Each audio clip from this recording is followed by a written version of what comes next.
وآل محمد اللہ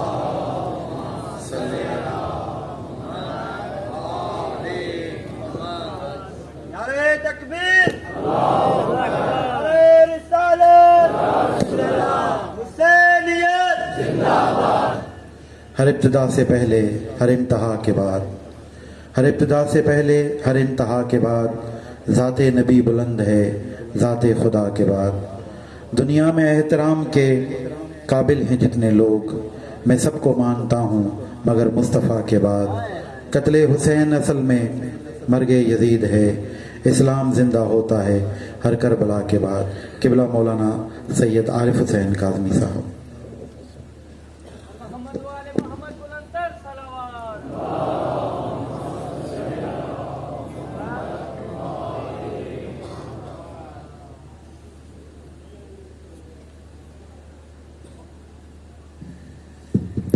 ایک سورہ فاتحہ پڑھیں اپنے اپنے مرحومین کے لیے، بانیان مجلس کے مرحومین کے لیے۔ بسم اللہ الرحمن الرحیم، الحمد للہ رب العالمین، الرحمن الرحیم، صراط المستقیم، صراط المستقیم۔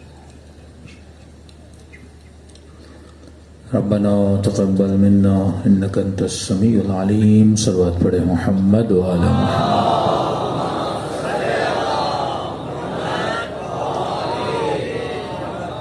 بسم اللہ الرحمن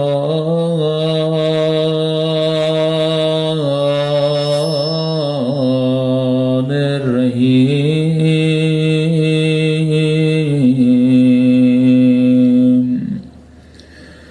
الحمد للہ رب العالمین، الحمد للہ کما هو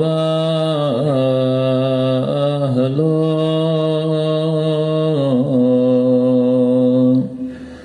الصلاة والسلام على سید المرسلین وخاتم النبیین ابی القاسم محمد، اللہم صلی علی محمد وعلی آلہ الطیبین الطاہرین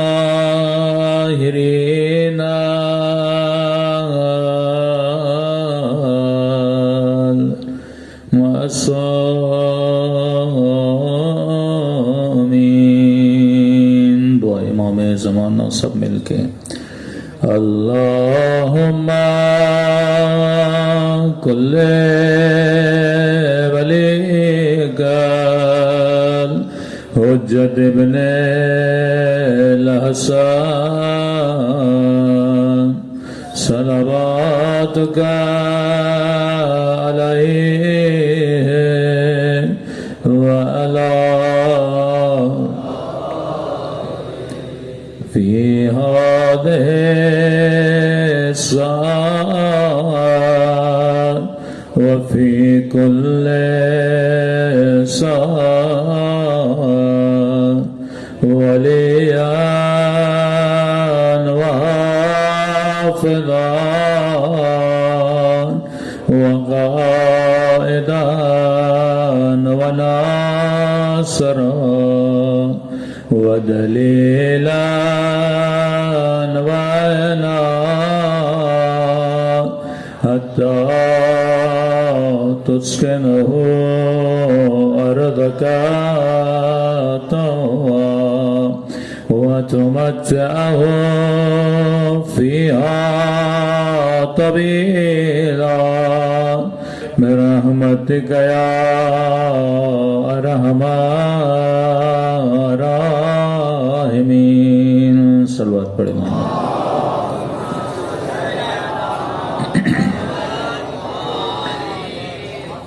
بسم اللہ الرحمن الرحیم رب اشرح لی صدری ویسر لی امری واحلل عقدۃ من لسانی یفقهوا قولی اما بعد فقد قال رسول اللہ ان الحسین مصباح الہدی وسفینۃ النجات. صلوات پڑھے محمد وعلی محمد.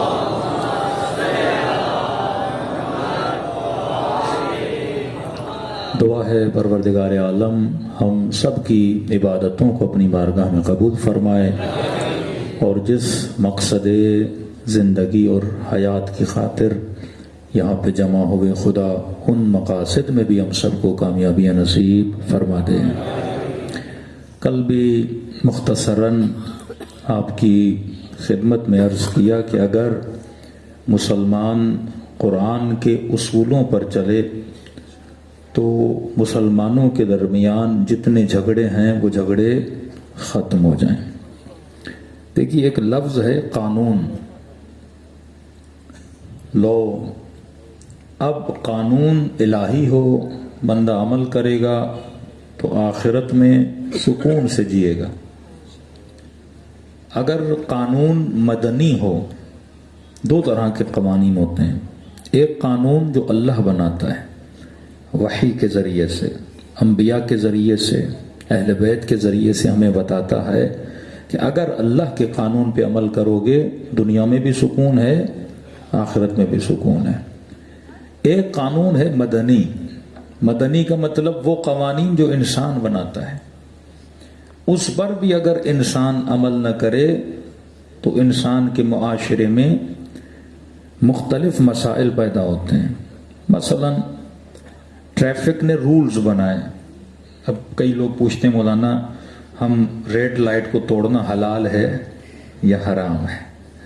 تو یہ مسئلہ شرعی نہیں ہے، عقلانی مسئلہ ہے کہ سیدھی بات ہے گاڑیاں گرین دیکھ کے اسپیڈ سے جا رہی ہیں اور آپ کے یہاں ریڈ لگا ہوا ہے کہ آگے نہیں بڑھو اور بندہ بڑھے گا تو کیا ہوگا؟ کتنے لوگوں کو بندہ ڈسٹرب کرے گا. ایک ہلکا سا اتفاق ہو جائے پورا روڈ جیم، کوئی بندہ ہاسپٹل جا رہا ہے ماں کو لے کر، لیکن آپ کی ایک غلطی کی وجہ سے اگر روڈ بلاک ہو گیا اور اس کی وجہ سے اگر اس کی ماں کا انتقال ہو جائے، اگر وہ پہلے پہنچتی تو بچ جاتی، تو یہ سارا گناہ کس کے سر پر ہے؟ آپ کے سر پر ہے. تو شرعی اعتبار سے اس طرح سے گناہ ہے، لیکن یہ ریڈ لائٹ کا قانون خدا نے نہیں بنایا، انسان نے بنایا ہے. اسے مدنی قوانین بولتے ہیں. جس معاشرے میں مدنی قوانین یعنی انسان کے بنائے ہوئے قانون کا بھی بندہ خیال نہ کرے تو پورے معاشرے میں ہرج اور مرج، پورے معاشرے میں مسائل پیدا ہو جاتے ہیں. پاکستان آج مشکلات کا کیوں شکار ہے؟ کیونکہ ہمارے یہاں قانون پہ عمل نہیں ہوتا. ایک لفظ آپ نے سنا ہونا، بنانا ریپبلک. تو آج واقعاً ملک جو ہے بنانا ریپبلک بنا ہوا ہے کہ غریب کے لیے اور قانون، امیر کے لیے اور قانون، پیسے والے کے لیے اور قانون. اگر قوانین پہ عمل ہو تو ملک ترقی کرتے ہیں. اب انگریزوں کے پاس جو کھوپڑی ہے وہی مسلمانوں کے پاس. اب یہ نہیں کہ خدا نے ان کو 2 سینگ دیے ہیں اور آپ کو نہیں دیے. ایک سفید چمڑی ہے، اس کے علاوہ کچھ بھی نہیں ہے، باقی سب وہی ہے جو اللہ نے آپ کو دیا ہے. ظاہری جسم پر نہیں ہے، وہ روح جو خدا نے ان کو دی ہے وہی روح خدا نے آپ کو دی ہے. وہ معاشرہ ترقی کیوں کر رہا ہے؟ کیونکہ قانون پہ عمل کرتا ہے. وہاں پہ بڑے سے بڑا آفیسر ہو، بڑے سے بڑا مالدار ہو، اگر اس نے بھی ڈرائیونگ لائسنس بنانا ہے تو لائن میں کھڑا ہونا پڑے گا. یہ نہیں بولے گا میں MNA صاحب ہوں، MPA صاحب ہوں. ہاں، اسی طرح بندہ جب مر جاتا ہے تو قبر میں بھی اللہ کا قانون چلتا ہے. وہاں پہ یہ نہیں بولے گا میں وہاں پہ SP تھا، DSP تھا، جنرل تھا، کرنل تھا. کہیں کھڑے ہو جاؤ، جو بھی تھے وہاں تھے، یہاں اللہ کے بندے ہو. وہاں رولز چلتے ہیں، قانون الہی چلتا ہے.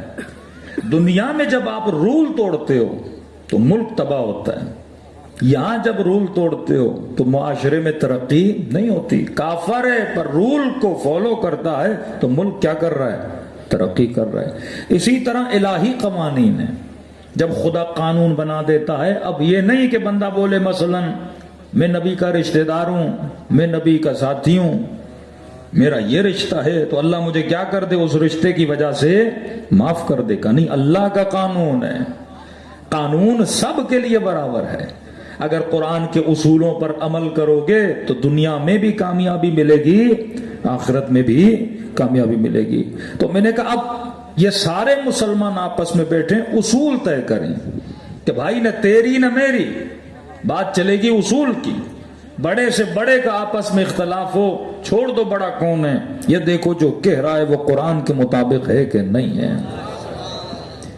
کیونکہ اگر قرآن کے مطابق ہے، قرآن پر تو کسی کو اعتراض نہیں ہے، ہم سب ماننے کے لیے کیا ہو جائیں گے، تیار ہو جائیں گے۔ مثلاً ایک اختلاف بنا، نبی کی بیٹی کہتی ہے یہ میرا حق ہے،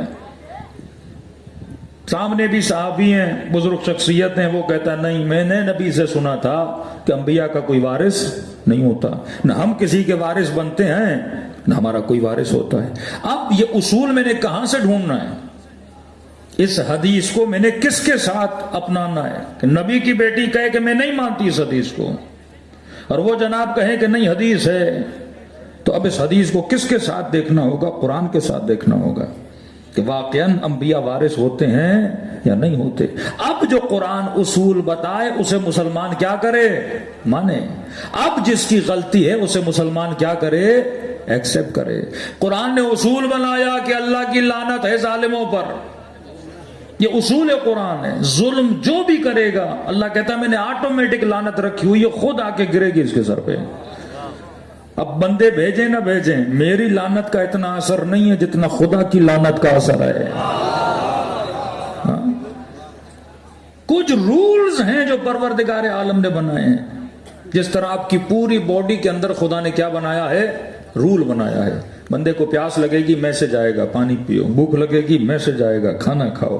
آپ تو نہیں بولتے نا، بدن بھی نہیں بولتا، لیکن اندر سے کیا آتا ہے، میسج آتا ہے، کیونکہ خدا نے پوری باڈی کے اندر کیا بنایا ہے، رول بنایا ہے۔ رولز کو فالو کرو گے جسم بھی صحیح رہے گا، رول کو فالو کرو گے ایمان بھی صحیح رہے گا، رولز کو فالو کرو گے دنیا بھی بچے گی، آخرت بھی بندے کی بچے گی۔ علی کے پاس آئے، علی ابن ابی طالب، امیر شام نے ہمارے اوپر پانی بند کر دیا ہے، امام نے فرمایا کہ قبضہ کرو پانی پہ، حملہ کیا، پانی علی بن ابی طالب والوں کے پاس آیا، آ گئے امیر المؤمنین، ہم شام والوں کو جانتے ہیں، 4 دن پانی بند کرو، سارے امیر شام کو چھوڑ کے چلے جائیں گے۔ امام نے فرمایا میں اللہ کے رول کو نہیں چھوڑوں گا، میرے نبی کا بنایا ہوا رول ہے، پیاسا کوئی بھی ہو پانی بند نہیں کرنا، چاہے دشمن ہی کیوں نہ ہو۔ فرمایا علی 4 دن پانی بند کرو، جنگ جیت جائیں گے۔ امیروں میں فرماتے میں جنگ جیتنے نہیں آیا، علی انسانیت جیتنے آیا ہے۔ یزیدی رول پر چلو گے تو کربلا میں علیہ باللہ امام حسین نہیں جیتے، لیکن الہی رول پر چلو گے تو یزید ہار گیا تھا، حسین جیت گئے تھے۔ خدا رول بناتا ان اللہ مع الصابرین، میں کن کے ساتھ ہوں، صبر کرنے والے کے ساتھ ہوں۔ فرمائے وقتی جیت کو نہ دیکھا کر، وقت کے پیمانے میں دیکھا کر کہ کون ہارا تھا کون جیتا تھا۔ تو یہ پوری کائنات اللہ کے بنائے ہوئے رولز پہ چل رہی ہے۔ آج تک سورج نے خدا کو یہ نہیں بولا میں آدھا منٹ ادھر ادھر ہو جاؤں گا، جو خدا نے اس کے لیے اصول بنایا اسی پہ چلتا ہوا آتا ہے۔ میں کہتا ہوں اے جوان، یہ اللہ نے جو رول بنائے ہیں، قرآن نے جو رولز بنائے ہیں، اگر تو اس پہ عمل کرے تیری دنیا بھی کامیاب تیری آخرت بھی کامیاب۔ اب ہم سب نے سوار ہونا ہے کشتی حسین میں، کہ حسین چراغ ہدایت ہے اور حسین کشتی نجات ہے۔ یہ چراغ ہدایت کا راستہ دکھاتا ہے۔ میں نے کہا ہر مولوی ہر مفتی تجھے جنت کا راستہ بتا سکتا ہے پر جنت لے جا نہیں سکتا، کیونکہ کسی مفتی مولوی کو اپنی جنت کی بھی گارنٹی نہیں ہوتی۔ یہ واحد حسین ہے جو راستہ بتاتا بھی ہے، کشتی پہ سوار کر کے جنت کے دروازے تک بھی لے جاتا ہے۔ یا ابی عبداللہ الحسین ہے، ان الحسین مصباح الہدی و سفینۃ النجات، یہ چراغ ہدایت ہے اور کشتی نجات. اب دعوت سب کو ہے کہ آؤ حسین کی کشتی میں نے کہا نا 2 طرح کے اسلام ہیں. ایک اسلام علوی جو اہل بیت نے لوگوں کو بتایا یہ اسلام کا. دوسرا اسلام اموی اور عباسی بنو عباس انہوں نے بتایا یہ اسلام ہے. اب مسلمان خود انتخاب کرے کہ تجھے کون سا اسلام پسند ہے, حسین والا, یزید والا, علی والا, امیر شام والا. علی کے اسلام میں پیاسوں کو پانی پلانا ہے, امیر شام کے اسلام میں اصحاب پہ پانی بند کرنا ہے, حسین کے اسلام میں حور کو پانی پلانا ہے, یزید کے اسلام میں 6 مہینے کے بچے پہ پانی بند کرنا ہے. میں نے کہا یہ شیعہ جو دن بدن بڑھ رہے ہیں یہ برکت ہے اسلام حسین کی کہ ہم کبھی قدغن نہیں لگاتے مجلس میں کون آئے کون نہ آئے. کھلی دعوت ہے, جسے آنا ہے حسین کی کشتی میں آ جائے. لیکن اگر تم نے اس کشتی میں بیٹھنا ہے تو تم نے رولز کو فالو کرنا ہے. آپ جہاز پہ بیٹھ جاؤ, کل میں نے مثال دی تھی, اب بولو میں سیٹ بیلٹ نہیں لگاتا, وہ کہے گی یا جہاز سے اترو یا سیٹ بیلٹ لگاؤ. اگر حسین کی کشتی میں بیٹھنا ہے تو حسین کے رولز کو فالو کرنا ہوگا. مولا یہ آپ کے رول کیا ہیں اگر میں آپ کی کشتی میں بیٹھنا چاہوں اور یہ کشتی مجھے دروازے نجات تک لے کر جائے؟ فرمایا یہ صفات اپنے اندر پیدا کر, یہ عادات اپنے اندر پیدا کر تو تو کشتی میں بیٹھنے کی اہلیت پیدا کرے گا. پہلی صفت, سب سے بڑی صفت, سب سے بڑا رول, سب سے بڑا قانون اہل بیت نے بتایا. فرماتے ہیں کہ کربلا میں جو بھی تھا اس کے اندر یہ صفت پائی جاتی تھی. وہ معصوم ہو, وہ معصومہ بچی ہو, وہ بڑی بیوی ہو, فرمایا سب کے اندر یہ صفت پائی جاتی تھی. اور یہ نہیں ہو سکتا کہ تو کربلا کی کشتی پہ سوار ہو جائے اور تیرے اندر وہ صفت نہ ہو. جب تک رنگ نہیں ہوگا حسین والا تب تک اس کشتی میں تو نہیں بیٹھ سکتا. جب تک تیرے وجود میں وہ صفت نظر نہ آئے تو اس کشتی کا سوار نہیں بن سکتا, کیونکہ دریا میں وہی سفر کرتا ہے جسے تیرنا آتا ہو. اگر تیرنا نہ آئے اس تلاطم میں تو خود کو کیسے بچائے گا؟ مولا وہ کون سی صفت ہے؟ فرمایا کربلا کے ہر صحابی, ہر فرد میں یہ صفت پائی جاتی تھی. مولا وہ کون سی صفت ہے؟ آواز آئی, وہ صفت ہے خوف پروردگار عالم کی صفت. ایک بندہ کربلا میں دکھاؤ جس میں خدا کا خوف نہ ہو. سیدہ مصلی پر ہیں تو اللہ کا خوف, علی ابن ابی طالب میدان جنگ میں ہیں تو خدا کا خوف, حسین ابن علی کربلا کے میدان میں ہیں تو خوف خدا. حر اگر حر بنا خوف خدا کی وجہ سے, عباس اگر عباس بنے تو خوف خدا کی وجہ سے. اب مسئلہ یہ ہے کہ ہر بندہ بولتا ہے کہ میرے دل میں خوف خدا ہے, جس طرح ہر مسلمان بولتا ہے کہ مجھ سے اچھا کوئی مسلمان نہیں, مجھ سے اچھا کوئی. جھگڑا تو یہی ہے نا, آپ بولتے ہو میں بڑا مولائی, وہ بولتے ہم بڑے مولائی. اب پتا کیسے چلے کون بڑا مولائی؟ نہ میرے بولنے سے تو مولائی بنے گا, نہ تیرے بولنے سے میں مولائی نہیں بنوں گا. نشانیاں ہوں تو بندے کا پتا چلتا ہے نا. اب سارے بولے ہم بڑے بہادر ہیں, ہم بڑے جرار ہیں, ہم بڑے کرار ہیں, میدان میں جاؤ تو پتا چلے نا.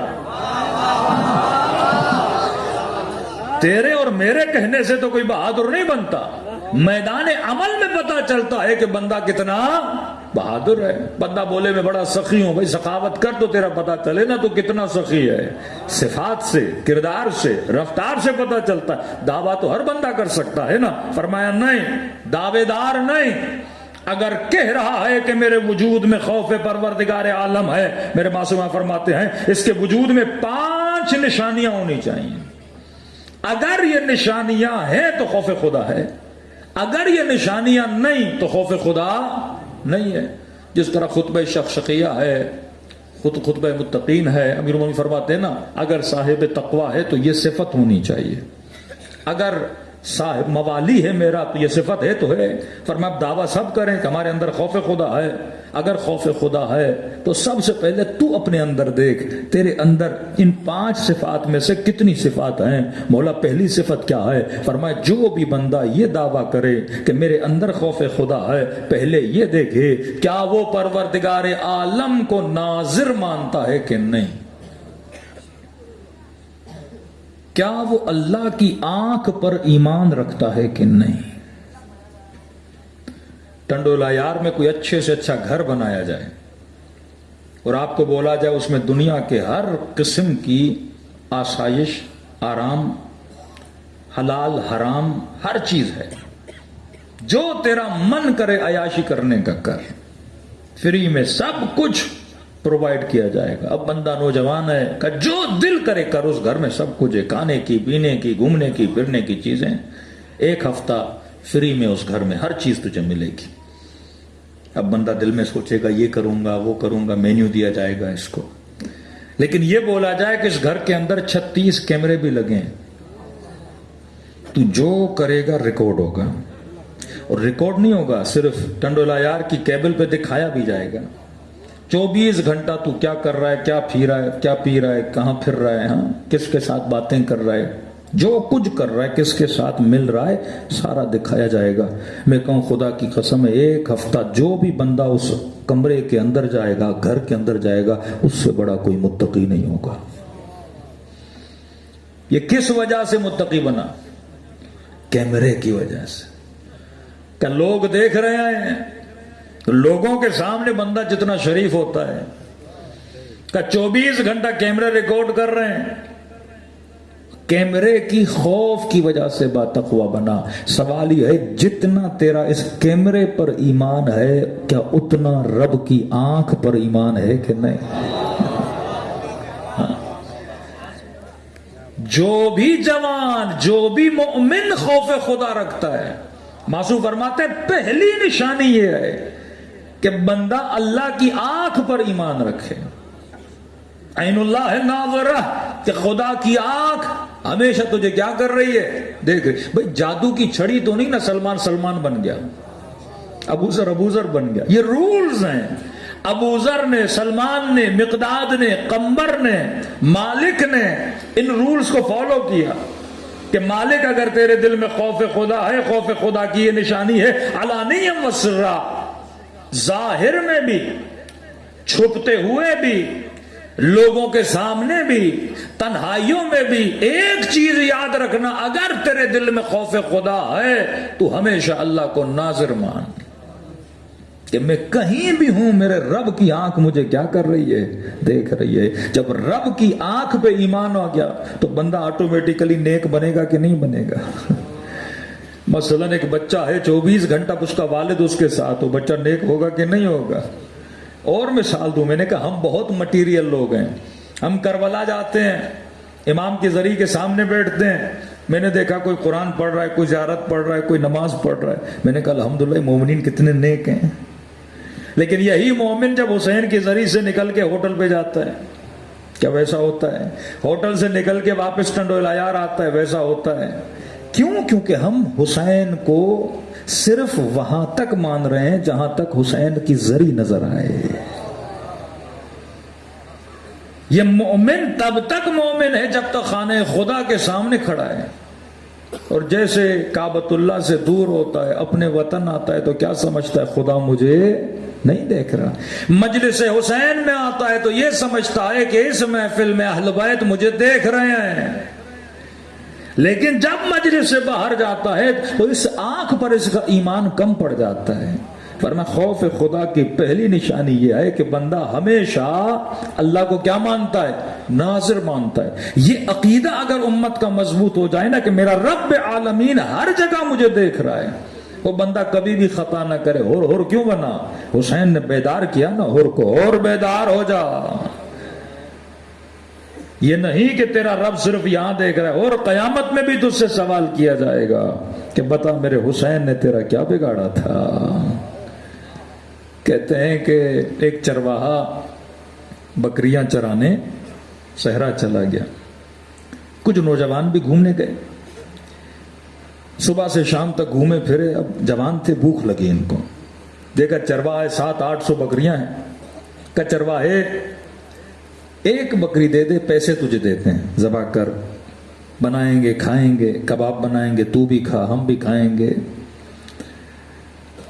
چرواہے نے کہا جناب مسئلہ یہ ہے کہ یہ بکریاں میری نہیں، لوگوں کی امانت ہے۔ کہ چرواہے پیسے دے رہے ہیں، کہ مالک کی اجازت کے بغیر بیچ نہیں سکتا۔ کہ اور اچھا ہوا، پیسے لے جیب میں رکھ.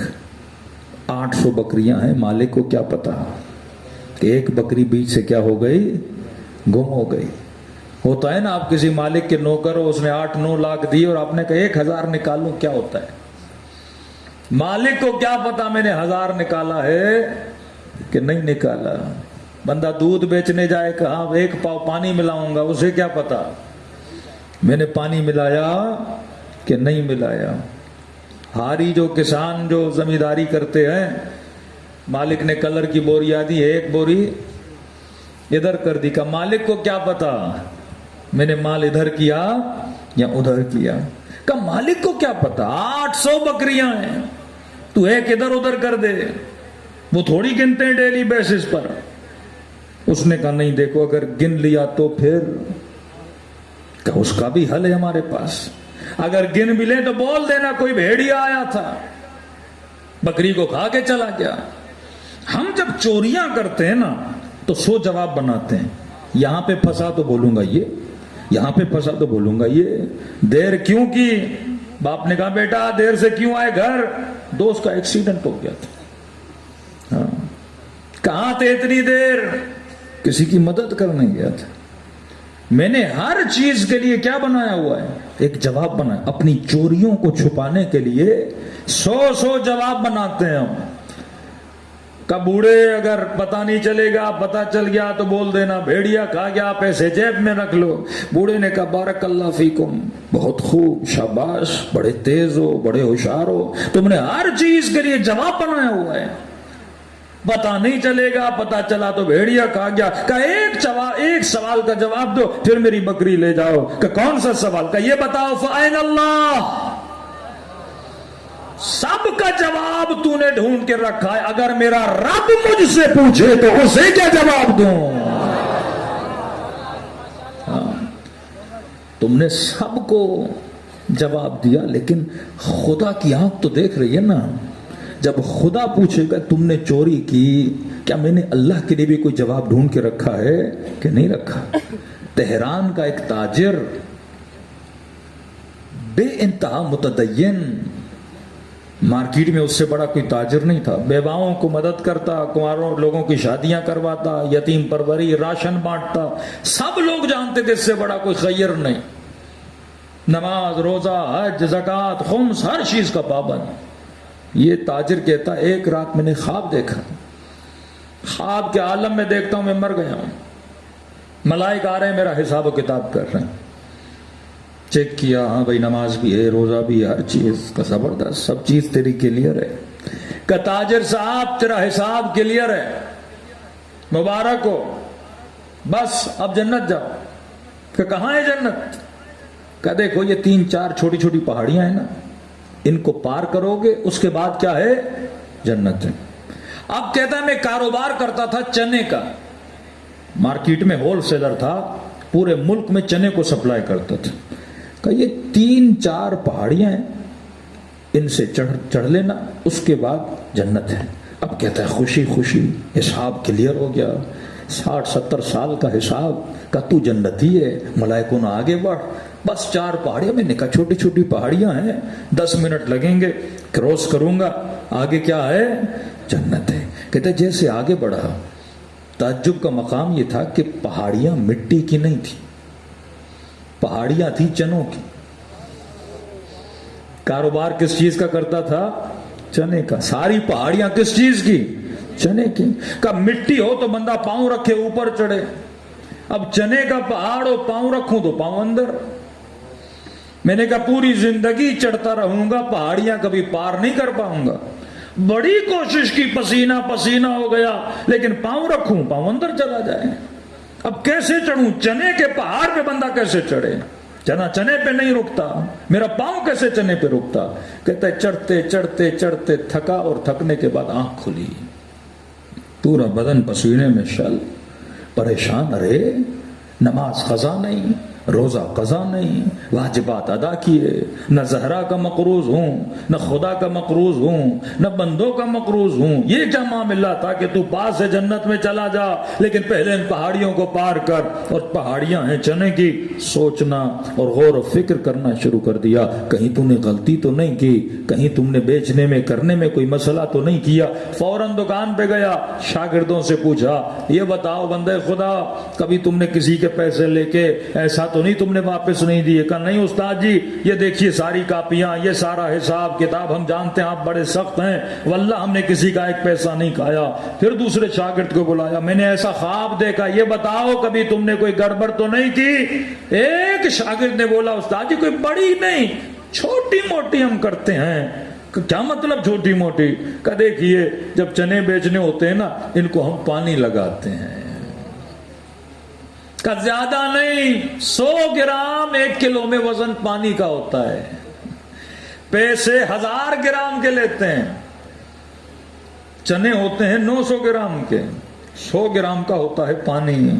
اس نے کہا بدبختو، تیری وجہ سے میں پہاڑیاں نہیں چڑھ پا رہا تھا، تیرے پانی کے چکر میں میری آخرت چلی گئی۔ کہتے ہیں استاد جی ہم تھوڑی کرتے ہیں، یہ تو پورے بازار کا رول ہے۔ کہ تم نے بازار کے رول پہ چلنا ہے یا حسین کے اصول پہ چلنا ہے؟ یہ نہ کہا کرو کہ بازار کا رول ہے، کہ یہ بازار والے لوگ تو جنت میں لے جائیں گے، کہ ان کی کشتی پہ چڑھ کے جنت میں جائے گا، یا حسین کی کشتی کا سوار بننا چاہتا ہے؟ کس کی کشتی پہ بیٹھے گا؟ اس نے سارا حساب کتاب کیا کہ کتنا لوگوں کو اس نے بیچا ہوگا۔ ہمارے یہاں ہوتا ہے نا، کپاس میں پانی چھڑکتے ہیں تاکہ کیا بڑھے، وہ کتنا مل جائے گا تجھے، کتنے کروڑ ملیں گے تجھے، کتنے لاکھ ملیں گے تجھے، یہ ملاوٹ کا پیسہ گھر میں لائے گا، نسلوں کو تباہ کرے گا۔ حسین کی عدم رضایتی پہ آئے گا۔ ہاں اگر پانی ڈالا ہے بتا کے بیچو بھائی میں نے۔ کئی دودھ والے کہتے مولانا اتنی مہنگا ہوگی، پانی نہ ملائیں تو نہ بھینسوں کو کھلا سکیں نہ گھر چلا سکیں۔ میں نے کہا ملا بھی رہے ہو تو بتا کے بیچو کہ بھائی یہ ملا ہوا دودھ ہے، لینا ہے تو یہ ریٹ ہے، خالص چاہیے تو یہ ریٹ ہے۔ میں نے کہا مہنگائی اتنی ہے، وہ خود ہی بول دیں گے تو ملا ہوا لا، ہم بھی اتنا پی، اور دوسرا تم نے اتنے سالوں سے ملاوٹی پلایا، خالص پیے گا تو اس کا پیٹ بھی خراب ہو جائے گا۔ کیونکہ ناخالص معاشرے میں ناخالص چیزیں ہی لوگ، کیونکہ بدن کو کیا ہو گئی ہے، عادت ہو گئی ہے۔ تو عین اللہ الناظرہ، اللہ کی جو آنکھ ہے وہ ہر لمحہ تجھے کیا کر رہی ہے، دیکھ رہی ہے۔ واللہ اگر لوگوں کے اندر صرف یہ اصول آ جائے جو حسین کو بتایا ہوا اصول ہے کہ دل میں خوف خدا رکھو اور یہ ایمان پختہ کر دو کہ پروردگار عالم ہمیشہ تجھے کیا کر رہا ہے، دیکھ رہا ہے۔ اگر سیاستدانوں میں یہ چیز آ جائے، کرپشن ختم ہو جائے، اگر صاحبان اقتدار میں یہ چیز آ جائے، ملک میں ظلم ختم ہو جائے، اگر اسمبلی میں بیٹھنے والوں میں یہ عادتیں آ جائیں، کبھی بھی ملک میں خرابیاں پیدا نہ ہوں۔ تو مسئلہ یہ ہے جتنا انگریز کو کیمرے کی آنکھ پر ایمان ہے، اتنا اگر مسلمان کو خدا کی آنکھ پہ ایمان ہوتا۔ کربلا کا مسئلہ یہی تھا، حسین اللہ کی آنکھ پہ ایمان رکھنے والے، یزید اللہ کی آنکھ کا منکر تھا۔ اگر یزید کا ایمان ہوتا نا کہ خدا دیکھ رہا ہے، تو کیا کبھی علی کی بیٹیوں کو بازاروں میں لاتا؟ کیا کبھی نبی زادیوں کو دربار میں لاتا؟ کہ سیدہ زینب کہتی ہیں لہیں جب تخت پہ بیٹھا اپنی ماں بہنوں کو پردے کے پیچھے کھڑا کیا، اس وقت آواز دے کر سیدہ نے کہا امن العدل، یزید کیا یہ عدالت الہی میں سے ہے کہ تیری بہنیں پردے کے پیچھے کھڑی رہیں اور نبی کی بیٹیاں بھرے بازار میں شرابیوں کے درمیان کھڑی رہے؟ جب بندہ اس چیز سے نا واقف ہو جائے نا کہ اللہ کی آنکھ مجھے ہمیشہ دیکھ رہی ہے، اس بندے کے اندر پھر خوف خدا نہیں رہتا۔ خوف خدا لا الہ الا اللہ کا نام نہیں ہے، خوف خدا 2 رکعت نماز پڑھنے کا نام نہیں ہے، خوف خدا دن میں 17 رکعت، خوف خدا رمضان میں روزے رکھنے کا مطلب نہیں ہے۔ کئی اوقات ہم عبادت کرتے ہیں عادتاً، کئی اوقات ہم عبادت کرتے ہیں لالچ میں آ کر، کئی اوقات ہم عبادت کرتے ہیں کہ جہنم کے گناہ سے بچیں، لیکن اگر خوف خدا بندے کے وجود میں نہ ہو. وہی نمازی جو کربلا میں حسین کے مقابلے میں کھڑے تھے, شمر رات کو نماز پڑھ رہا تھا, صبح حسین کے سینے پہ سوار تھا. 17 حج کرنے والے حسین کے قاتل کیوں بنے؟ کیونکہ حج تو کر رہے تھے, عبادت تو کر رہے تھے, پر وجود میں خوف پروردگار عالم نہیں تھا. یہ اہل بیت علیہ الصلوۃ والسلام ہے کہ سیدہ کے لیے فرمایا ترتعش وجودها, جب نماز پڑھتی تھی سیدہ کے وجود کی ہڈی ہڈی اللہ کے دربار میں کانپ اٹھتی تھی. یہ حسن ابن علی کے لیے ہے کہ جب وضو کرتے تھے چہرے کا رنگ زرد ہو جاتا تھا. یہ زین العابدین کے لیے ہے, جب سجدے کرتے تھے تو اپنے رخساروں کے نیچے جو مٹی تھی وہ زین العابدین کے آنسوؤں سے گیلی ہو جاتی تھی. یہ حسین ابن علی ہے جو میدان عرفات میں سیدہ زینب فرماتی ہیں اتنی مرتبہ یا رب کہہ کر میرے حسین زمین پہ گر پڑتے تھے. یہ خوف خدا, یہ جاہ و جلال خدا, یہ عظمت خدا, یہ خدا کی کبریائیوں کو دیکھ کر ان کے وجود میں یہ ایمان پختہ ہو چکا ہے کہ اللہ کی آنکھ ہم ہمیشہ کیا کر رہی ہے؟ دیکھ رہی ہے. اور جس نے بھی خدا کی آنکھ پر ایمان لایا ان میں سے خدا نے کسی کو سلمان بنا دیا, کسی کو مقداد بنا دیا, کسی کو حبیب ابن مظاہر بنا دیا, کسی کو مسلم ابن اوسجا بنا دیا, کسی کو وہب بنایا, کسی کو زہیر بنایا. تبھی حبیب جب بازار کوفہ میں چلنے لگے نگاہ مسلم پر پڑی. کہ مسلم ابن اوسجا کہاں جا رہے ہو؟ کہ حبیب بوڑھا ہو گیا ہوں, داڑھی کو رنگ کرانے جا رہا ہوں, رنگ خریدنے جا رہا ہوں تاکہ داڑھی کو رنگ کروں, تھوڑا جوان لگوں. حبیب نے کہا مسلم دیکھ دنیا کا رنگ اتر جاتا ہے, آ تجھے وہاں لے کر چلوں, ایسا خضاب کر داڑھی کو جو رنگ کبھی نہ اترے. کہ حبیب کہنا کیا چاہتا ہے؟ کہ چل کربلا میں اپنا شہادت کے خون سے اپنی داڑھی کو خضاب کر. یہ وہ ہیں جن کا ایمان اللہ کی آنکھ پر کیا ہے؟ پختہ ہے. آج جوان کے وجود میں یہ ایمان کتنا پختہ ہے. دیکھیے اللہ کے جو رولز ہیں نا, اگر آپ اسلام کو بھی تھوڑی دیر ہٹا دو, صرف نارمل سوچو. مثلا جوانوں کے لیے حکم ہے کہ اپنی نگاہوں کو نامحرموں سے بچا کے رکھیں. آغا قراتی کہتے ہیں 5 منٹ کے لیے سوچو کہ بھائی یہ اسلام کا حکم نہیں ہے, نیچرل سوچو کہ اس کام سے تیری زندگی کو کتنے نقصانات ہوتے. ایک مرتبہ بندہ بولے زہر نہ پی جسم کو نقصان ہوگا, بندہ کہ میں پیتا ہوں. اب زہر کا اسلام سے کوئی لینا دینا تھوڑی ہے. مسلم پیے, کافر پیے, مومن پیے, فاسق پیے, زہر تو اپنا اثر کرے گا. اللہ جو رول بنا رہا ہے وہ سب کے لیے ہے, یہ نہیں کہ صرف مسلمانوں کے لیے. اس رول کو مومن توڑے گا تب بھی نقصان, کافر توڑے گا تب بھی نقصان. وہ نقصان جو خدا نے بتایا وہ ہوگا. حکم قرآن ہے جوان اپنی آنکھوں کو نامحرموں سے کیا کرو؟ بچاؤ. نگاہ پڑے فوراً آنکھوں کو کیا کرو؟ جھکا دو. اب ایک جوان بولے میں جھکاتا نہیں, نقصان کس کا ہے؟ اللہ کا یا بندے کا ہے؟ چھٹے امام فرماتے ہیں نگاہ حرام تیرے دل میں حسرت پیدا کرتی ہے اور حسرت تیرے دل میں غم لاتی ہے. یہ کئی جوان غمگین کیوں گھومتے پھرتے ہیں؟ آدھے پاگل ہو جاتے ہیں. بندے نے کچھ دیکھا, حاصل کرنے کی حسرت پیدا ہوئی, اور حسرت جیسے پیدا ہوئی بندے کے اندر کیا آتا ہے؟ غم آتا ہے. کہا نا امیروں کے گھروں کو دیکھ کر اپنی جھوپڑی نہ گرایا کرو. من نظر الی ما فی اید الناس, اگر تیری نگاہ اس پر جائے جو لوگوں کے ہاتھوں میں ہے, فرماتے ہیں غم تیرے وجود کو پکڑ لے گا. عقل مند کبھی بھی لوگوں کے مال میں آنکھیں نہیں ڈالتا. خوش رہنے کے اصول بتا رہے ہیں بیت. اے جماعت اگر ہمیشہ خوش رہنا چاہتے ہو, بہلول کس طرح خوش ہوتا تھا؟ مٹی پر بیٹھ کر بھی خوش ہے, اور علی کا دشمن تخت پر بیٹھ کر بھی پریشان ہے. سیدہ زینب کے ہاتھوں میں رسیاں ہیں لیکن سکون ہے. یزید بے سکون ہے. شمر حسین کے سینے پر ہے پر پریشان ہے, اور حسین کا گلا کٹ رہا ہے پر سکون کے ساتھ ہیں. یہ وہ اصول ہیں جو اہل بیت نے بتائے نا. اور آسان کر کے سمجھاؤں تاکہ اس حسرت کو سمجھو. یہ اللہ کے بتائے ہوئے اصول ہیں.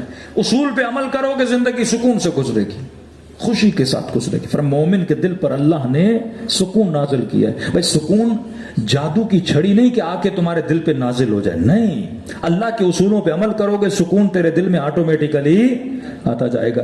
مثلا آپ کے جیب میں 25 لاکھ, اب جناب کو گاڑی لینی ہے اور آپ چلے گئے اس شو روم پہ جس پہ 6-6 کروڑ کی گاڑیاں ہیں, جیب میں ہے 25 لاکھ.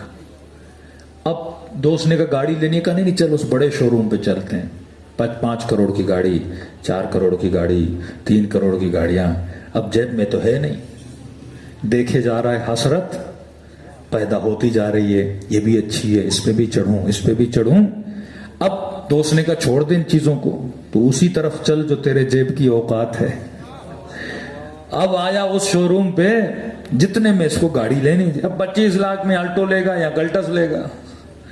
اب لے تو لے گا, لیکن اس گاڑی کی چابی ملے گی, اس گاڑی میں بیٹھے گا, گھر تک جب ڈرائیو کر آئے گا نہ گاڑی اچھی لگے گی نہ اپنی شکل اچھی لگے گی, کیونکہ بے سکون ہو کے آیا. ان چیزوں کو دیکھا جن کو حاصل کر نہیں سکتا. معصوم فرماتے وہ چیز دیکھتا کیوں ہے جو تجھے حاصل نہیں ہو سکتی. کبھی جوان کو یہ نہیں کہا کہ اندھے ہو جا, نہیں. ایک جوان ہے شادی کرنا چاہتا ہے, اسے کہا تو دیکھ کوئی مسئلہ نہیں ہے, کیونکہ اب تیری نیت کیا ہے؟ حاصل کرنے کی, حلال طریقے سے حاصل کرنے کی نیت ہے. اب کہا تو دیکھ کوئی بات نہیں ہے, تجھے ہی دیکھنے کا حق ہے. اس گاڑی کو ٹرائی کرو جس کے لینے کی حیثیت ہے, اس پہ چابی بھی نہیں لگاؤ, بیٹھو بھی نہیں, جو تمہاری قسمت میں ہے ہی نہیں. تو وہ چیز ٹرائی کر جو چیز تو حاصل کر سکتا ہے, رزق حلال کی کمائی سے خرید سکتا ہے. اسی طرح فرمایا وہاں دیکھنے کی اجازت ہے جہاں بندہ رشتہ لینے جا رہا ہے, کیونکہ چیز ملنی ہے, بندہ دیکھے گا, دیکھنے کے بعد نکاح کرے گا. لیکن فرمایا ایسی چیزوں کو نہ دیکھ جو سوائے حسرت کے تیرے دل میں کچھ پیدا نہ کرے. اور حسرت جیسے آئے گی تیرے دل میں کیا پیدا ہوگا؟ غم پیدا ہوگا. اب سنو آگے قراتی کے جملے. فرماتے دیکھ یہ ہیں 2 آنکھیں. آنکھوں کا کام کیا ہے؟ دیکھنا. یہ پورا آپ کا سسٹم ایک دوسرے کے ساتھ ملا ہوا ہے. اللہ نے پورا سسٹم رولز کے ساتھ بنایا ہے, اور رول پہ عمل کرو گے زندگی آخرت کیا ہو جائے گی؟ کامیاب. اب خدا نے منع کیا کہ آنکھوں کو نامحرموں کے چہروں تک جانے نہ دو. اگر نگاہ پڑ بھی گئی تو فوراً کیا کرو؟ جھکا دو. جھکا اس لیے دو کیونکہ وہ پہلی نگاہ غیر ارادی نگاہ تھی, نہ چاہتے ہوئے پڑ گئی. اب فوراً جھکاؤ گے وہ تصویر لمحوں میں گھنٹوں میں کیا ہو جائے گی؟ مٹ جائے گی. لیکن اگر چاہ کر دیکھو گے تو یہ دیکھنا ارادے کے ساتھ ہے, اور جب ارادے کے ساتھ دیکھو گے تو ایکشن کا ری ایکشن ہوتا ہے. اللہ جانتا تھا تبھی کہا نگاہوں کو کیا کرو؟ جھکا دو. 2 آنکھیں, نامحرم کا چہرہ جیسے چہرے پہ پڑی, فرمایا نگاہ پڑنے سے تیرے دل میں تعلق پیدا ہوتا ہے. جب تعلق پیدا ہوتا ہے تو اس کے ساتھ محبت پیدا ہوتی ہے. جب محبت پیدا ہوتی ہے تو اسے حاصل کرنا چاہے گا. اب یہ جوان یونیورسٹی گیا پڑھنے کے لیے, اور اس یونیورسٹی میں نگاہ پڑی. نگاہ نے کیا بنایا؟ تعلق بنایا. تعلق نے کیا بنایا؟ حسرت بنائی. جب حسرت بنی تو اسے حاصل کرنا چاہتا ہے. اب جب اس کے حصول کے لیے آگے بڑھا تو یہ پڑھائی سے تو گیا,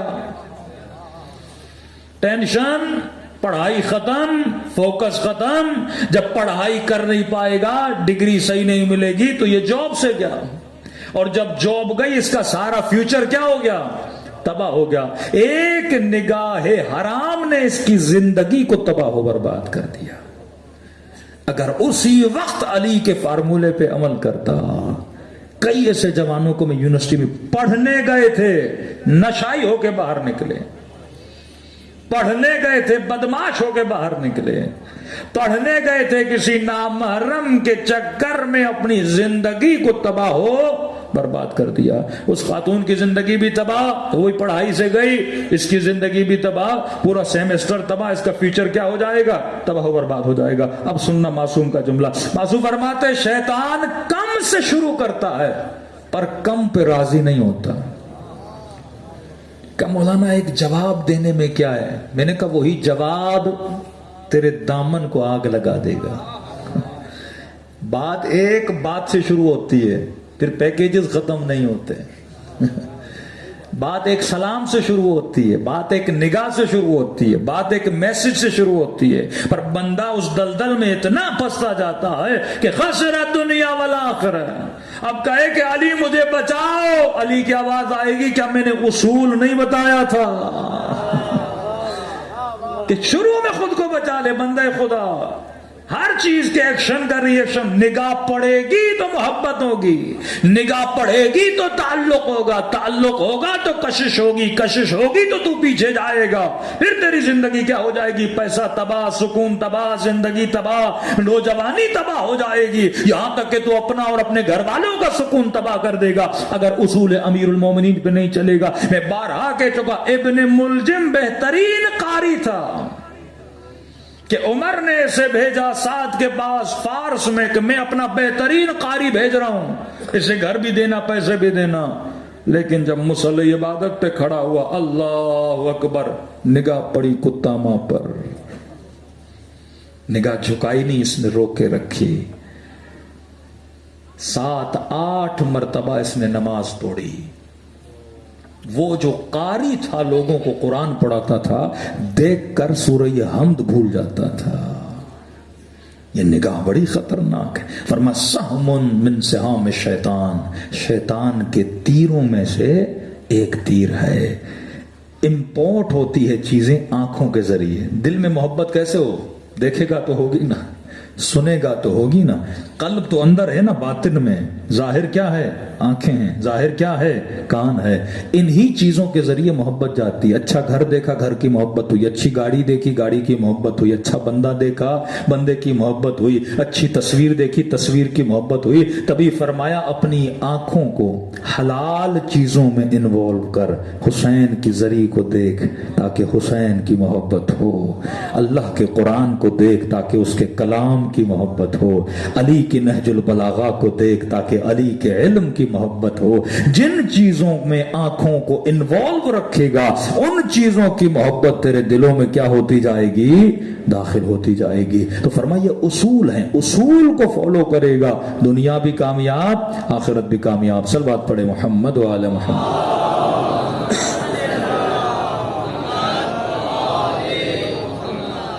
تیسرا اصل فرمایا شیطان کم سے شروع کرتا ہے، کم پہ راضی نہیں ہوتا۔ میں نے مثال دی تھی، جتنے لوگ اس وقت سگریٹ پیتے ہیں ان سے پوچھئے شروع کیسے ہوا تھا؟ کم سے، بعض لوگ کہیں گے ایک پھونک سے شروع ہوا تھا۔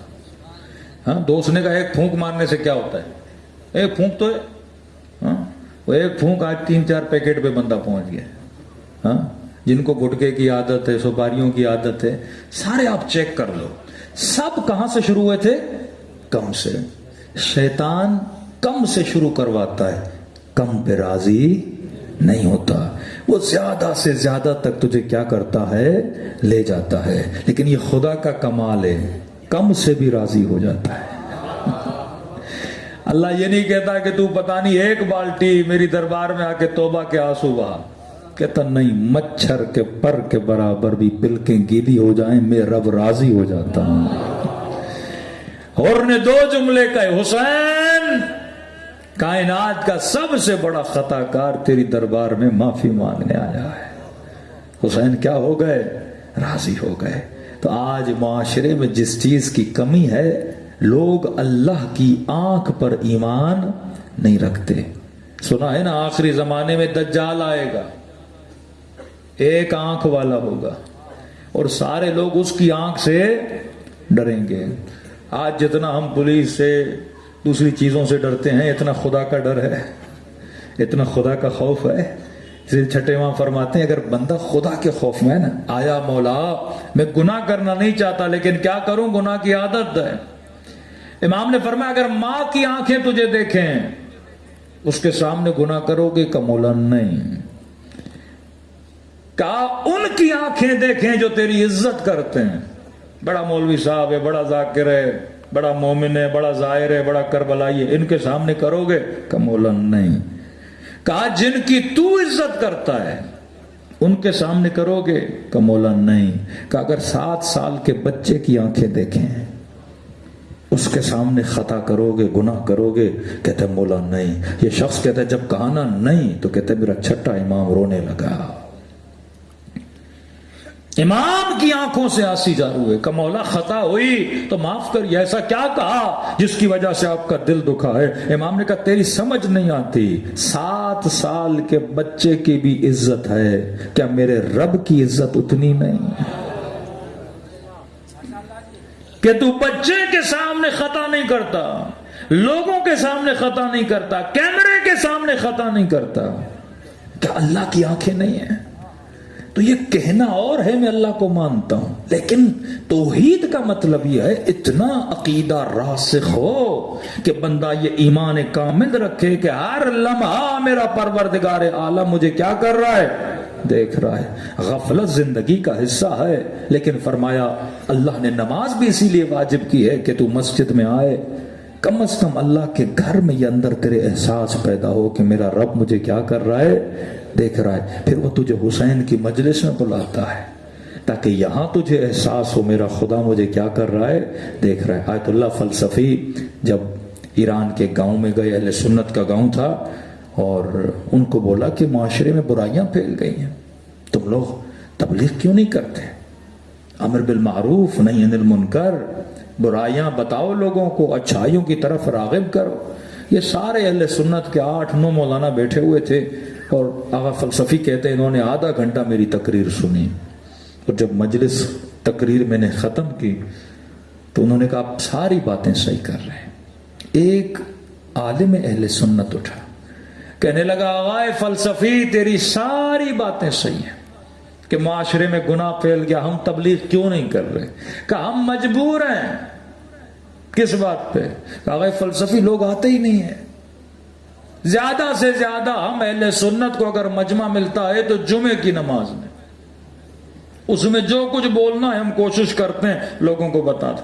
اب جمعے میں بھی بوڑھے بوڑھے آتے ہیں، عورتیں نہیں آتی، اہل سنت کی عورتیں نہیں جاتی، عورتیں نہیں آتی. کچھ لوگ جو آ جاتے ہیں ان کو ہم تبلیغ کرتے ہیں. کہتے ہیں اس کے بعد میں نے ریئلائز کیا بندہ صحیح کہہ رہا ہے، واقعی ان کے پاس مجمع آتا ہی نہیں ہے، جمعے میں آتا ہے. اس کے بعد اس عالم اہل سنت نے کہا کہ آغا فلسفی آپ شکر ادا کرو حسین کا. کیا کہنا چاہتے ہو؟ کہ تمہارے پاس جو نعمت ہے نا وہ ہمارے پاس نہیں ہے. ہماری مسجدوں میں اتنے مجمع نہیں آتے جتنے جوان حسین کی مجلس میں تیرے پاس آتے ہیں. کہ شکر ادا کرو حسین کا، یہ نعمت جو خدا نے آپ کو دی ہمارے پاس نہیں ہے کہ تمہاری مجلسوں میں جوان بھی، بوڑھے بھی، بچے بھی، افسر بھی، ہر طبقے کا بندہ، عورتیں بھی آتی ہیں. یہ تم شیعہ مولویوں کو اللہ نے اپرچونٹی دی ہے کہ مجمع تمہارے پاس موجود ہوتے ہیں، تم انہیں سمجھا بھی سکتے ہو، تم انہیں راہ خدا دکھا بھی سکتے ہو. کہ ہمارے پاس نہیں ہے. آج 5 منٹ کے لیے سوچئے آپ کے جو بھائی ہیں برادران اہل سنت، کتنے ان کے اجتماع ہوتے ہیں؟ اصلاً کمپیر کرنے کے قابل ہے کہ ہمارے ہاں کتنے ہوتے ہیں، ان کے ہاں کتنے ہوتے ہیں. 2 مہینے کی مجلسیں، ولادتوں کی مجلسیں، شہادتوں کی مجلسیں، رمضان میں شہادت علی کی مجلسیں، کسی نے منت مانی اس کی مجلس، کوئی مر گیا اس کی مجلس، کوئی پیدا ہوا اس کی مجلس، کسی نے نئی گاڑی لی اس کی مجلس. کتنے پروگرام مکتب اہل بیت میں ہوتے ہیں، کسی میں نہیں. ان کے کیا ایک میلاد النبی ہے، اتنا بڑا اجتماع تھوڑی ہوتا ہے، تھوڑے تھوڑے اجتماع ہوتے ہیں. فرمایا آپ لوگ شکر خدا ادا کرو کہ خدا نے حسین جیسی نعمت دی ہے. اگر کوئی سیاسی پارٹی جلسہ بھی کرنا چاہے نا، کروڑوں روپے لگاتی ہے، کھانے کی لالچ، ٹکٹ کی لالچ، ہاں بسوں کی لالچ، 500 روپے کی لالچ، تب جا کے لوگوں کو اپنے سیاسی جلسے میں جمع کرتی ہے. یہاں محرم کا چاند نظر آیا، صرف یہ بتایا کہ حسین کی مجلس ہے. کسی کو گھسیٹ کے لانے کی ضرورت نہیں ہے، اس کا دل اس کو کھینچ کے حسین کے فرش پہ لا کے بٹھا دیتا ہے. جب نعمت بڑی ہے تو سوال بھی بڑا ہوگا. یہ نعمت جو اللہ نے دی ہے، شکر خدا کرو، تیرا دل سیدھا ہے. کل میں نے اشارہ دیا تھا اگر ٹنڈولا یار میں بارش ہو، بارش کا کام ہے گڑھوں کو بھرے، برتن رکھ دیا برتن بڑھ جائے بھر جائے گا، گلاس رکھا بھر جائے گا، لیکن اتنی تیز بارش میں اگر گلاس کو الٹا کر کے رکھو کچھ بھی پڑے گا، ایک قطرہ بھی اس کے اندر نہیں بھرے گا۔ جنہوں نے علی کی امامت کو مانا ہے خدا نے ان کے دلوں کو سیدھا رکھا ہے۔ مجلس حسین میں آؤ، ذکر حسین سے اپنے پیالے کو کیا کرو، بھرو۔ شمر کیوں نہیں سدھرا؟ کیونکہ شمر کا سینہ کیا تھا، الٹا تھا۔ کہ حسین چراغ ہدایت ہے۔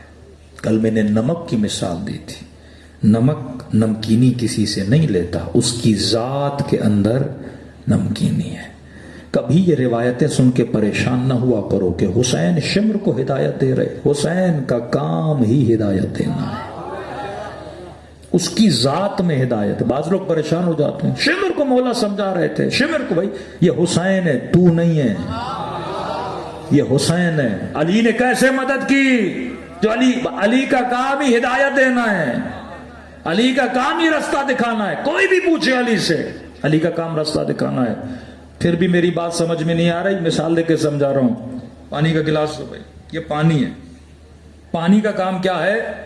پیاس بجھانا، اس کی ذات کے اندر ہے پیاس بجھانا۔ اب یہ تو نہیں شمر پیے گا نہیں بجھائے گا، پانی کو کوئی بھی پیے، پانی کا کام کیا ہے؟ پیاس بجھانا۔ حسین سے کوئی بھی ملے، حسین کا کام کیا ہے؟ ہدایت دینا۔ ذات حسین ابن علی میں ہے ہدایت دینا۔ یہ شبہ ختم ہو جاتا ہے کہ علی نے اپنے دشمنوں کو، یا جو مختلف اعتراضات ہوتے ہیں، علی نے مدد کیوں کی، علی نے مشورے کیوں دیے، علی نے یہ کیوں کیا، علی نے، بھائی علی تیرے جیسا نہیں ہے، علی کی ذات میں ہے ہدایت دینا۔ جو بھی ملے گا ان کا کام ہدایت دینا۔ اب یہ روایت مصائب کی ہے، لیکن اس سے انسان سوچے کہ کیسا تیرا امام ہے، کتنا قریب تیرا امام ہے۔ کہتے ہیں آخری لمحوں میں شمر جب مولا کے سینے پر بیٹھا، اب تصور کرو قاتل سینے پر ہے، کہتے ہیں اس وقت بھی امام حسین کی کوشش تھی اسے کیا کیا جائے، سمجھایا جائے۔ بار بار کہہ رہے تھے شمر مجھے دیکھ، حسین کے چہرے کی طرف دیکھ۔ یہ جانتا تھا کہ حسین مجھے اپنی طرف متوجہ کر رہے ہیں، اور یہ بھی جانتا تھا اگر حسین کی طرف متوجہ ہوا حسین کو قتل نہیں کر پاؤں گا۔ یہ چہرہ ہی ایسا ہے جو بڑے بڑوں کو بدل دیتا ہے۔ فرمایا مجھے دیکھ۔ کہ حسین اصرار کیوں کر رہے ہو، تجھے دیکھو۔ کہ تو مجھے جانتا ہے میں کون ہوں؟ کہاں حسین؟ کہ میں تیرے نبی کی بیٹی کا بیٹا ہوں، میں فاطمہ کا لال ہوں، میں حسین ہوں۔ کہ شمر تیرا مقصد کیا ہے؟ کہ حسین تیرا قتل۔ کہ شمر میرے بدن کو دیکھ، اتنے زخم لگے ہیں، شدت سے خون جاری ہے، تو تھوڑی دیر کے لیے میرے سینے سے اٹھ جا، میری روح خود بخود بدن سے نکل کے چلی جائے گی، لیکن اپنے ہاتھوں کو امام کے خون میں رنگین نہ کر، کیونکہ شمر ہر گناہ کی معافی ہے، قتل امام کی معافی نہیں ہے۔ اللہ ہر چیز بخش سکتا ہے، لیکن جو انبیاء اور ائمہ کا قتل کرے، شمر اس کی معافی نہیں ہے۔ نہیں مڑا کہتے ہیں، بڑی کوشش کی حسین نے متوجہ ہو جائے، گناہ تو اس نے بڑے کی ہیں، لیکن یہ گناہ اعظم اس کے ہاتھوں سے رونما نہ ہو۔ فرماتے نہیں مڑا۔ عجیب روایت کے جملے ہیں، اس لعین نے گلے حسین میں خنجر چلانا شروع کر دیا۔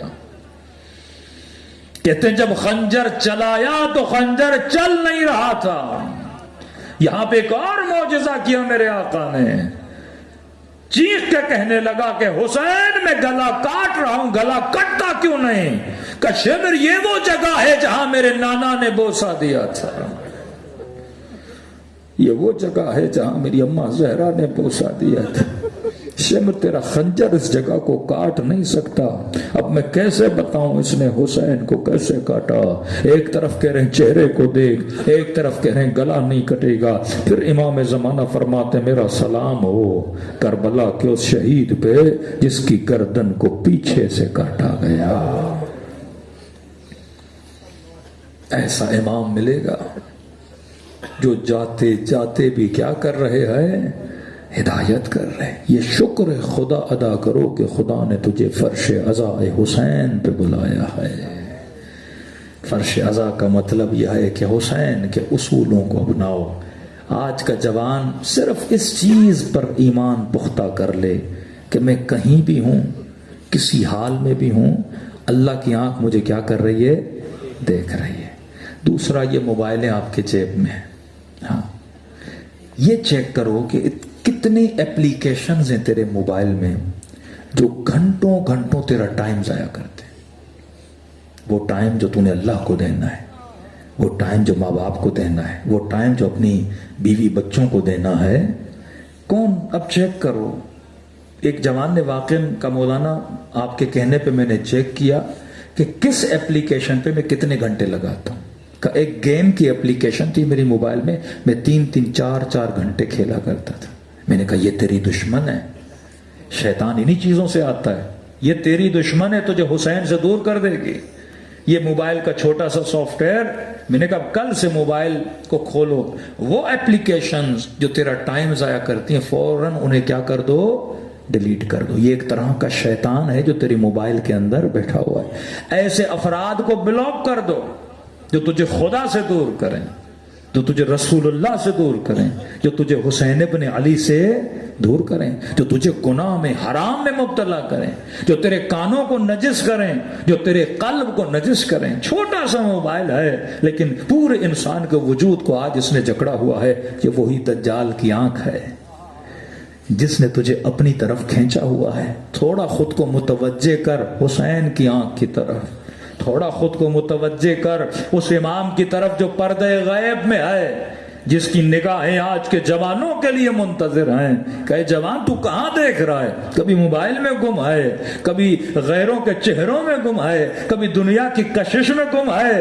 ایک نظر اپنے امام کی طرف تو دیکھ، ایک طرف فرزند زہرا کی طرف تو دیکھ. تھوڑا خود کو متوجہ تو کر اپنے امام کی طرف، پھر دیکھ. اگر تو متوجہ ہوا تو جس طرح حسین نے حر کو سینے سے لگایا تھا، تیرا امام زمانہ تجھے بھی سینے سے لگائے گا. وقت کی قیمت جانی ہے. یہ وقت بڑا قیمتی ہے، مرنے کے بعد نہیں پلٹے گا. موت 1 سیکنڈ کا نام ہے. پھر آواز آئے گی کہ کاش ارجعونی، اے خدا مجھے پلٹا دے. اللہ کی آواز آئے گی نہیں، 30 سال 40 سال 60 سال زندگی دی، تم نے زندگی کہاں ضائع کر دی. وقت کو مینیج کریں، اپنے ٹائم کو مینیج کریں، اپنی زندگی میں نظم پیدا کریں. اگر زندگی میں نظم نہیں تو زندگی کا کوئی فائدہ نہیں ہے. حاسبو قبل ان تحاسبو، ارے خود حساب و کتاب کر اس سے پہلے کہ اللہ کے ملائک تیرا حساب و کتاب کریں. کل اس پہ زیادہ بات کروں گا. شب عاشور کو بھی امام حسین نے اپنے وقت کو تقسیم کیا. جاتے جاتے بھی کہ عباس 1 رات کی مہلت مانگ. کہتے ہیں لشکر حسین کے اندر سے تسبیح خدا کی آوازیں ایسی آ رہی تھی جیسی شہد کی مکھیاں اپنے چھتے پہ آوازیں دیتی ہیں. 3 حصوں میں حسین نے تقسیم کیا. ایک حصے میں اللہ کی عبادت کی، ایک حصہ بچوں اصحاب کے ساتھ گزارا، ایک حصہ حسین نے جنگ کی اسٹریٹجی بنائی کہ کل ہم نے لڑنا. یہ امام ہے. اب امام کا چاہنے والا اگر ٹائم کو مینیج نہ کرے، مجلس میں آئے، نیاز کھا کے گھر جا کے سو جائے اور صبح کی نماز بھی نہ پڑھے، انما یتقبل اللہ من المتقین، یاد رکھنا اللہ عمل اس کا قبول کرتا ہے جس کے دل میں اللہ کا خوف ہے. یہ مجلس بھی تب قبول ہوگی جب تو صاحب تقوی ہوگا. کربلا اہل تقوی کا نام ہے، کربلا خوف خدا رکھنے والوں کا نام ہے. اور یزیدی لشکر ایسے لوگ جن کے دلوں میں نہ خوف خدا تھا نہ آخرت کی پرواہ تھی. کہ آجا کربلا کی سرزمین میں، آجا اپنے دلوں کو اپنے ارباب، اپنے آقا، اپنے پیر و مرشد امام کی طرف متوجہ کر اور خدا سے یہ دعا کر کہ خدا جو حسین کے دل میں خوف تھا اس کی ایک جھلک میرے دل میں بھی اتار دے، تاکہ میرے دل کا قبلہ بھی کون بنے؟ حسین ابن علی بنے. جتنا ذکر کرو گے حسین کا اتنی محبت امام حسین کی بڑھے گی. زبانوں کو ضائع نہ کیا کریں، دن رات صلوات پڑھا کریں. ہاں، یہ سلام جو ہم مصائب سے پہلے پڑھتے ہیں اس کے بھی بڑے اثرات ہیں. گاڑی میں بیٹھے ہو حسین کو سلام کیا کرو، اولاد حسین کو سلام کیا کرو، اصحاب حسین کو سلام کیا کرو۔ آغائے بہت بڑے عالم دین تھے، بیٹے نے خواب میں دیکھا کہ بابا اگر آپ کو دنیا میں پلٹایا جائے، ایک دن ملے دنیا میں، آپ کون سا کام کرو گے؟ کوئی بولتا ہے نماز پڑھوں گا، روزہ رکھوں گا، یہ کہ ایک دن ملے بابا کہ کیا کرو گے؟ کہتے بیٹا ایک دن بھی ملا نا میں امام رضا کی زیارت کو جاؤں گا۔ کہ بابا کیوں؟ کہتا بیٹا اگر میں زندگی میں 30 بار مولا رضا کی زیارت کو گیا تھا نا، ہر زیارت کے بدلے امام رضا 3 بار برزخ میں مجھ سے ملنے آئے ہیں، ہر زیارت کے بدلے میں 3 بار۔ ایک عمل بھی ان کے یہاں ضائع نہیں ہے، جو کرتے ہو وہاں پہ اس کا تجھے کیا ملتا ہے؟ صلہ ملتا ہے۔ تو وقت کو ضائع نہ کریں، وہ شیعہ ہو ہی نہیں سکتا جو اپنے وقت کو ضائع کرے۔ اپنے وجود میں عشق اہل بیت، اپنے قلب میں خوف خدا کو پیدا کریں، دلوں کو کربلا لے کر چلیں۔ سلام کریں اس تمنا سے کہ خدا ہم سب کو عاشق حسین بنائے، ہم سب کو حجت خدا کا سپاہی بنائے۔ السلام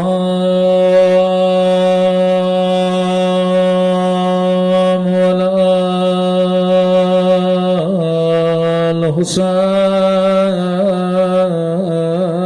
الحسین وعلی علی ابن الحسین وعلی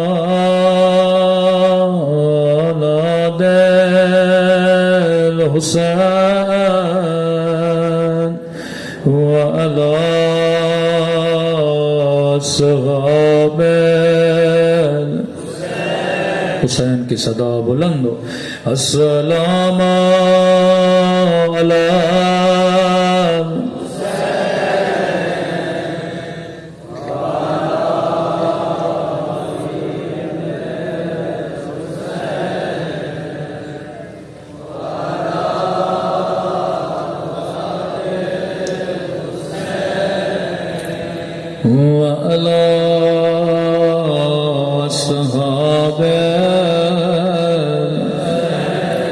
بلند آواز سے السلام علی حسین وعلی علی ابن وعلی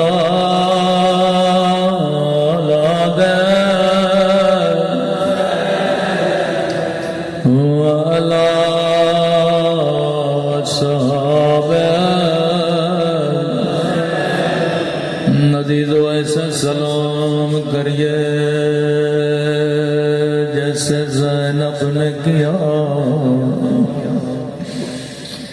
ایسے سلام کریے جیسے 4 سالہ بچی نے سلام کیا تھا۔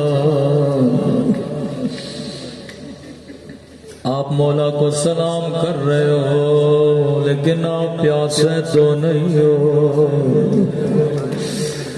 آپ حسین کو سلام کر رہے ہو لیکن کوئی آپ کو تماچے تو نہیں مارے گا۔ آپ حسین کو سلام کر رہے ہو لیکن کوئی آپ کو قادیانے تو نہیں مارے گا، لیکن 4 سالہ بچی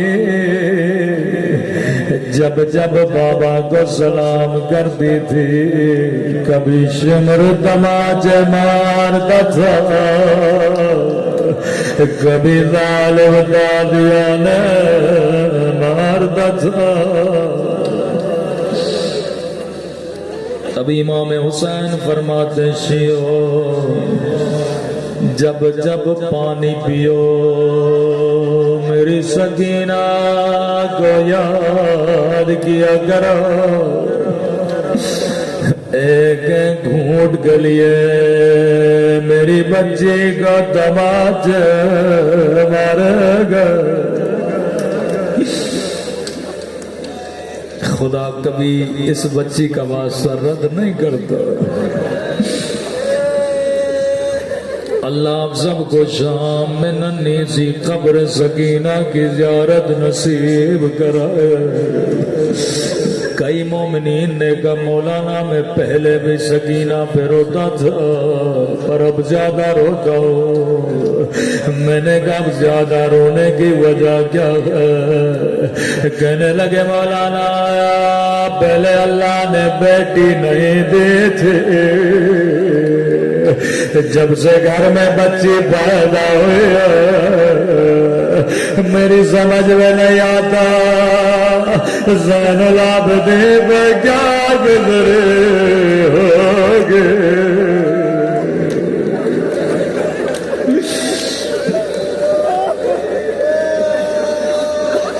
سنو گے کتنا پیار کرتے تھے حسین اپنی سکینہ سے۔ واجب نماز مسجد میں پڑھتے تھے، مستحب نماز گھر میں ادا کرتے تھے۔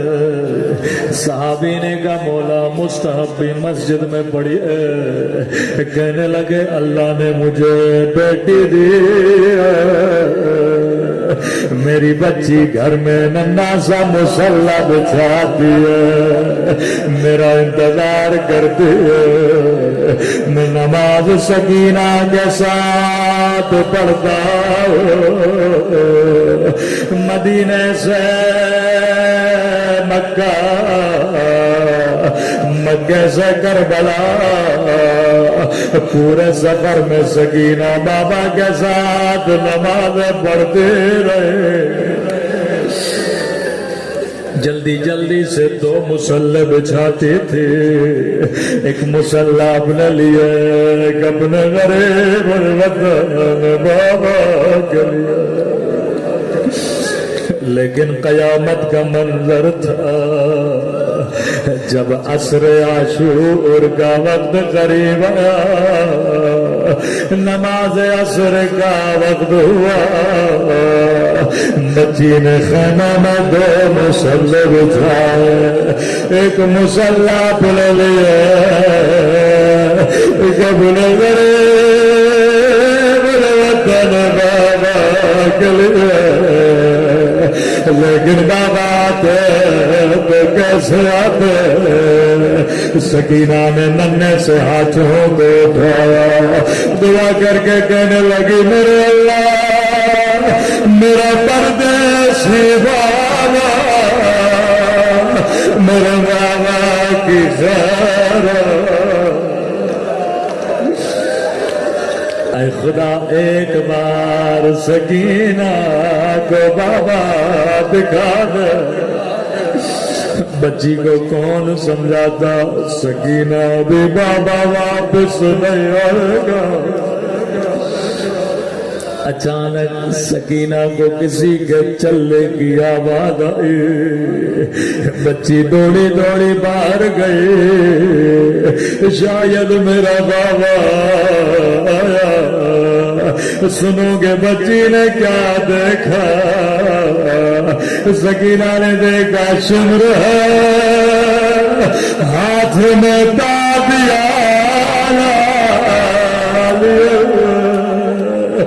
خدا کسی بچی کو بابا کا قاتل نہ دکھائے۔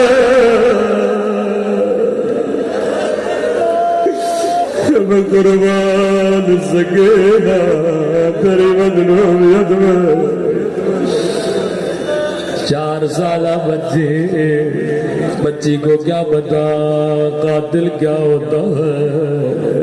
شمر نے پہلا سوال کیا سکینہ کس کا انتظار کر رہی ہو؟ کہنے لگی بڑی دیر ہو گئی میرا بابا نہیں آیا۔ کہتا سکینہ کیا بابا کو دیکھنا چاہتی ہو؟ کہتی ہے مجھے بابا کی بڑی یاد آئی ہے۔ اب روایت کے جملے بڑے سخت ہیں، سیدوں مجھے معاف کر دینا، جیسے کہ مجھے بابا کی بڑی یاد آئی ہے۔ روایت کے جملے ہیں، لہی کے ہاتھوں میں حسین کا کٹا ہوا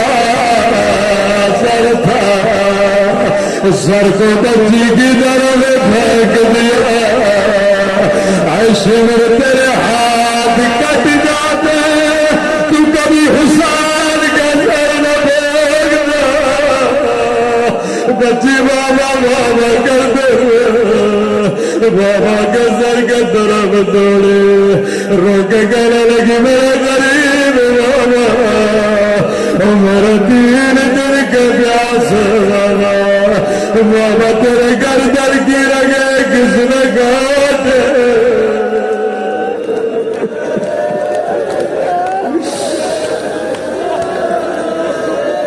اللہ کسی بچی کو بابا کا کٹا ہوا سر نہ دکھائے اب یہ میرا تصور شاید بچی نے بابا کا سر گود میں لیا ہو رو کے کہنے لگی میرے پیاسے بابا او لاشیں اٹھا اٹھا کر تھک جانے والے میرے بابا اکبر کا لاشا تو نے اٹھایا عباد کے بعد تو نے اٹھائے او قاسم کے لاش کے ٹکڑے تو نے اٹھائے او میرے تھکے ہوئے بابا او بابا 4 برس تو نے مجھے اپنے سینے پہ سلایا او آجا جا میرے سینے پہ سو جا سکینہ بابا سے پیار کر رہے تھے یہاں شمرا کے بڑا بچی سے بابا کا سر چھینا اتنے زور کا بابا سے مارے کہ سکینہ میں جو گئے اب زینب ڈھونڈ رہی ہے کہاں حسین کی امانت جب خیمے میں پہنچی کیا دیکھا کان بھی زخمی ہے رخساروں پہ نیلے داغ ہے مجھے نہیں پتا بچی کو کیسے ہوش ملا ہوگا شاید زینب اتنا روئی سکینہ کی آنکھیں کھلی قدیمی مومنو مجھے سوچ کے بتاؤ جب بچی کی آنکھیں کھلی ہوں گی پہلا سوال کیا کیا ہوگا بچی نے یہ نہیں کہا پھوپھی اماں میرا بابا مارا گیا بچی نے یہ نہیں کہا پھوپھی اماں مجھے تماچے لگے بچی نے یہ نہیں کہا پھوپھی اماں میرے بابا کا گلا کاٹا گیا قدیمی مومنو سکینہ نے زینب کو دیکھا بابا کا سوال نہیں کیا اپنے زخمی کانوں کو یاد نہیں کیا اپنے زخمی رخساروں کو یاد نہیں کیا جیسے نگاہ زینب پہ پڑے پہلا سوال کیا پھوپھی اماں آپ کی چادر کرا زینب نے کہا سکینہ جو شمر تیرے دل لے گیا میری چادر بھی لے گیا